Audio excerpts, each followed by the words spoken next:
اچھا، ابھی تھوڑی دیر پہلے ایک چیز میری نظروں کے سامنے سے گزری ہے. ایک اسٹڈی میں پڑھ رہا تھا اور اس میں اسٹیٹسٹکس تھیں. اب اللہ بہتر جانتا ہے کہ سورس ضروری ہوتی ہے کہ کون سی سورس ہے، لیکن سورس بھی مطلب ریلائبل سورس کہ تقریباً پاکستان میں سال 2024 میں 14 ارب روپے کی جو ہے تو پیراسیٹامول اس کی سیل ہوئی ہے. اب یہی پیراسیٹامول مختلف ناموں سے اویلیبل ہے اور پیراسیٹامول جو ہے وہ تقریباً ہر گھر میں ہر عمر کے افراد جو ہیں وہ کھا رہے ہوتے ہیں. لیکن یہ فگر اگر آپ دیکھ لیں 14 ارب روپے یا اس سے زائد کی صرف ہم نے جناب پاکستانیوں نے جو ہے تو صرف پیراسیٹامول کھائی ہے. اس کے علاوہ جو پروٹون پمپ انہیبیٹرز اور معدے کی جو اور دوائیاں ہیں ان کا تو ذکر ہی الگ ہے. اس میں بھی تقریباً کئی ارب روپے کی وہ پاکستانی جو ہیں وہ کھا چکے ہیں.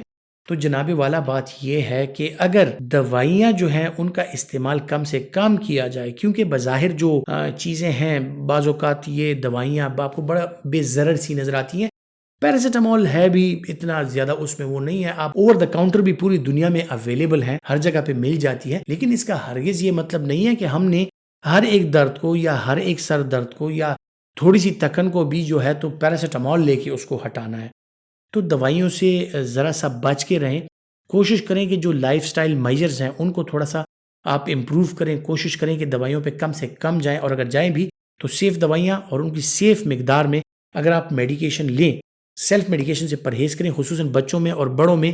ایون یہ پیراسیٹامول جو ہے یہ بھی بعض اوقات جو ہے تو خطرناک ثابت ہو سکتی ہے، کیونکہ اس کی میٹابولزم لیور میں ہوتی ہے اور لیور پہ جا کے اس کا اثر ہوتا ہے. تو جن لوگوں کو ایکیوٹ ہیپاٹائٹس ہے، جن لوگوں کو آلریڈی ان کے لیور انزائمز جو ہیں وہ ڈی رینج ہیں، لیور فنکشن ٹیسٹ ان کے ڈی رینج ہیں، تو وہ لوگ اگر بار بار اس کا استعمال کریں گے تو یقینی طور پر اس کے اثرات جو ہیں وہ آپ کی باڈی پر ہوتے ہیں. تو جس بھی دوائی کا آپ استعمال کریں اس کے بارے میں تھوڑا سا جان کر اگر آپ اس کا استعمال کریں تو آپ کے لیے بہتر ہوگا. دوائیوں پر انحصار کم سے کم کریں. کوشش کریں کہ آپ نیچرل چیزوں کی طرف جائیں، نیچرل صاف ستھری خوراک ہو آپ کی. ایکسرسائز ضرور کریں اور تھوڑا سا اپنے لیے ٹائم نکال کر اپنے مائنڈ ریلیکسیشن کے لیے، اپنی فزیکل ریلیکسیشن کے لیے آپ ٹائم ضرور نکال لیا کریں. تو آپ کو ان دوائیوں وغیرہ کی ضرورت بھی نہیں پڑے گی. اور یہی 14-15 ارب روپے جو ہم پاکستانیوں نے دوائیوں پہ خرچ کیے ہیں، یہی جو ہے تو مختلف اور چیزوں پہ خرچ کر کے ہم اپنے لیے ایک بہترین زندگی پا سکتے ہیں.